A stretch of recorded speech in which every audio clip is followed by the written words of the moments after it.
আল কোরআনের অনুবাদ।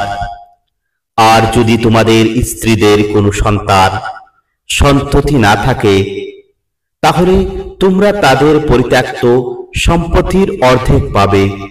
আর যদি তাদের কোনো সন্তানাদি থাকে, তাহলে তোমরা পরিত্যক্ত সম্পত্তির 1/4 পাবে। এসব বন্টন নীতি কার্যকর হবে স্ত্রীদের ওসিয়ত অথবা ঋণ আদায়ের পর। আর তোমাদের যদি কোনো সন্ততি না থাকে, তাহলে তোমাদের স্ত্রীগণ তোমাদের পরিত্যক্ত সম্পত্তির 1/4 পাবে। আর যদি তোমাদের সন্ততি থাকে, তাহলে তোমাদের ওসিয়ত ও ঋণ পরিশোধের পর তোমাদের পরিত্যক্ত সম্পত্তির বাকি অংশ থেকে স্ত্রীদের জন্য 1/8 নির্ধারিত হবে।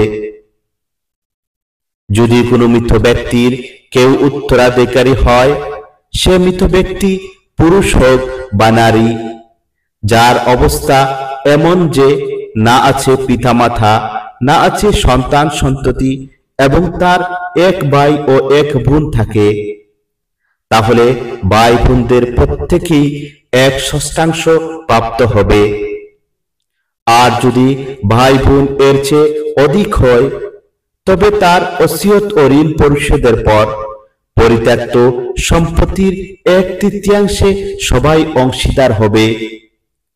আর এ বন্টন এভাবে করতে হবে যে যেন কারো কোনো ক্ষতি না হয়। এটাই আল্লাহর পক্ষ থেকে নির্দেশ। আর আল্লাহ তাআলা মহাজ্ঞানী ও পরম ধৈর্যশীল।